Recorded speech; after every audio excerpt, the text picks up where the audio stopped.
So abantu abo baba balina okubeera bannayuganda era banagomba n'olw'ensonga ezibadde zitambula ezo ze mubadde muwulira ze mbadde nyumyamu n'abantu ne baŋŋamba naye Simon lwaki ensonga eno yadde ogyogerako bwogezi lwaki tojja n'ogisindikira ddala ne bwe tubanga eryo etteeka likyuse ng'osobola okugenda mu paalamenti n'obeera ng'osobola okuyimirira ku nsonga zaffe naffe banagomba ne babeera nga basobola oziwulira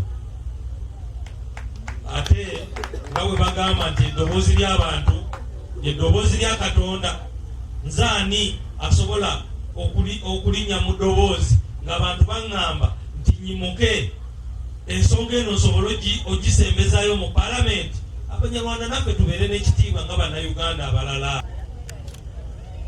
twebaliza ddala Katonda ebintu byatuyisizaamu nga tukyali baana bato embeera zonna ze tuyiseemu n'asobola okututuusa wano we tutuuse tuba nga tuli basajja bakulu era abasajja ab'obuvunaanyizibwa nzaani Simon Kaitana eyazaalibwa wano e Kabulasoke maaso moogi bwasobola okulengera mu Uganda yonna n'agamba nti ow'ekitiibwa nkuwadde ekitiibwa okukiikirira eggwanga ly'Abanyarwanda mu lukiiko e Mengo tukubireko engalo tulina bakitiibwa so ebyo byonna gabeera maanyi ga Mukama gabeera kutaddeko n'ekisa kye okubanga osobola okubeera nga abantu ng'abo nga Kabaka okubeera ng'asobola okulengera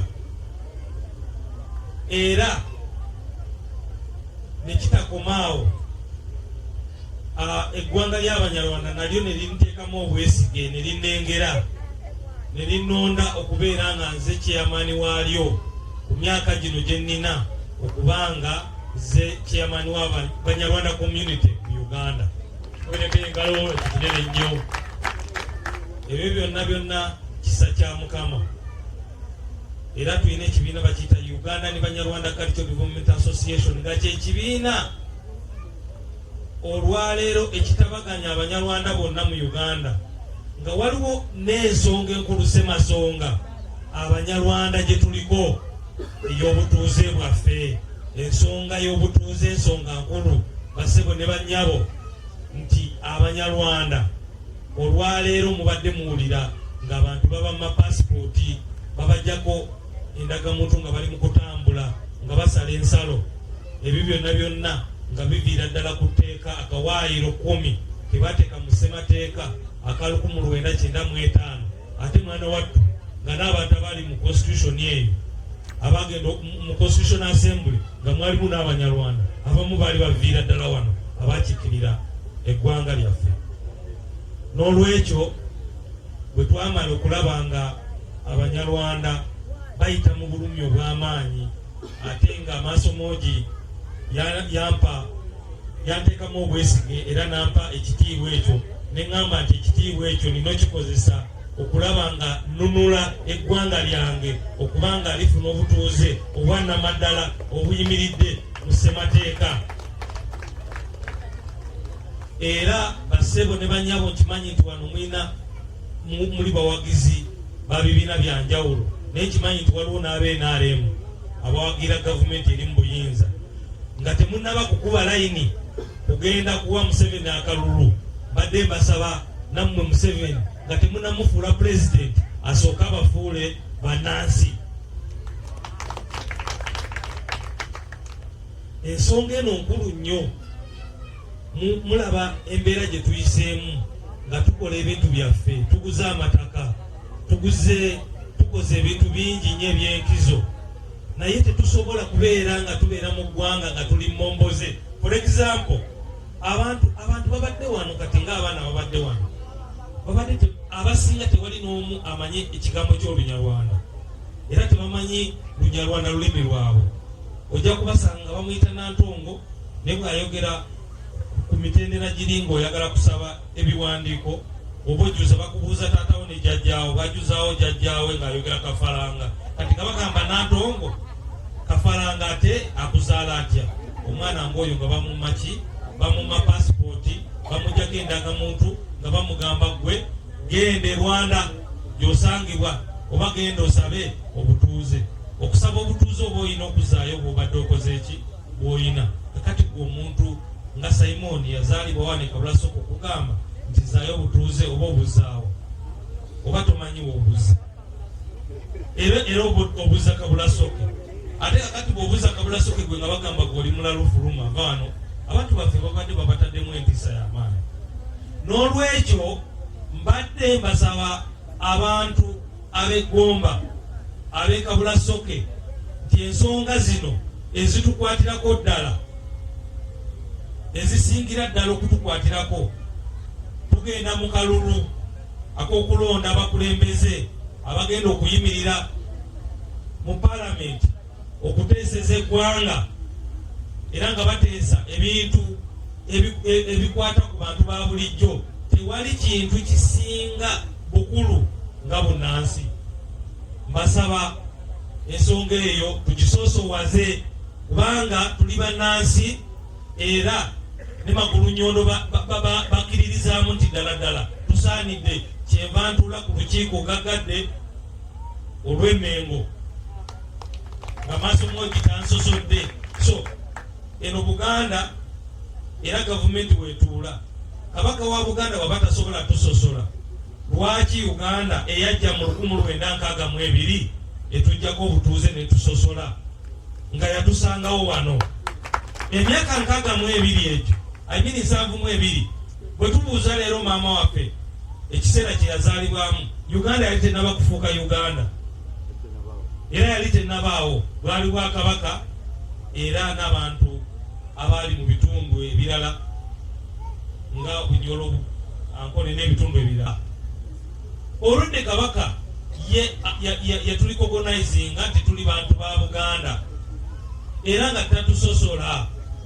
Ebigambo olwaleero okusinziira byendi mu kulaba bwe twatandika ensonga eno abantu bagamba nti twetumiikiriza oba oliawo twagala kupinga gavumenti yaki ya NRM. Naye olw'okuba nti ensonga ntuufu nnyo pulezidenti yakawandiika executive order 4 ng'ayogera ku by'obutuuze bw'Abanyarwanda ku bw'obutuuze bwa Uganda. Kitegeeza ki? Kitegeeza nti ensobi ddala weeri. Olowooza lwaki ekintu ekituufu bakiwandikako ebbaluwa 4? Ensonga y'obutuuze ensonga y'amateeka, si nsonga ya kuwandika bbaluwa nti ono Maama Cissy mutegedde mumanyi w'e Kabulasoke oyo ye tumumanyi mumuwe passport. Oyina genda wali n'ojjuza forms ng'oyogera nti nze nzaalibwa wano ne wano era n'ebyamawanga tebyetaagisa kubanga tuli bannayuganda. Ekikulu tuli bannayuganda. Bwe baba bali mu kutujjako omusolo ng'ogula sabbuuni tebagaa nti gwe Omunyarwanda sasulako kitundu. Ffenna tusasula omusolo ki gwegumu. Kitegeeza nti ffenna tuli bannayuganda era tusaanidde okuba nga tufuna eddembe lyaffe nga bannayuganda abalala. N'olwekyo nze ndi musajja wa NRM naye olw'ensonga zenzizizzeeko zenjagala okutuukiriza, njagala buli muntu yenna oba wa kibiina ki oba wa ddiini ki tubeere nga tutambulira wamu. Era nze nja kujja ku independenti, sigenda kwesimba ku kibiina kyonna. Ngenda kutwala ensonga z'Abannayuganda ez'enkizo, ez'obutuuze n'ensonga endala ezibadde zitwafekitinga. Gomba wano navaawo nga nkyali wane Kabulasoke, navaawo nga nkyali mwana muto ne ngenda awe Kawuula we nasomera, ne nvaawo ne tutambula nga bwe mumanyi bazadde baffe bava mu nsi nga tukyali baana bato. So tuyise mu bintu bingi naye otuuka wonna w'otuuse n'ogamba olina okuddayo wa ku kyalo kye wazaalibwako. So tukomyewo ku kyalo kati. Kimanyi nti muli bazadde baffe, muli bakulu bange, muli bannyinaze, muli bamaama bange. Abantu b'Eggomba basaba maanyi ku nsonga ze ŋŋendako, nsonga za nkizo nnyo nga ŋŋenda kutwala ensonga ezo ate ntwale n'ensonga z'Obwakabaka, ensonga nsonga 5. Awo sisobola kukola kikutiiririra Kabaka kubanga naye teyakola ki, yatutiiririra. Kibeera kya buli bwaz'amaanya abantu Kabaka be yalondamu omuntu kati ffe ng'e Kabulasoke Gomba nga tutaddemu enkizo ate mwe bennyini abazaala omuntu gwe yalengera nemulaba nti sisaanidde.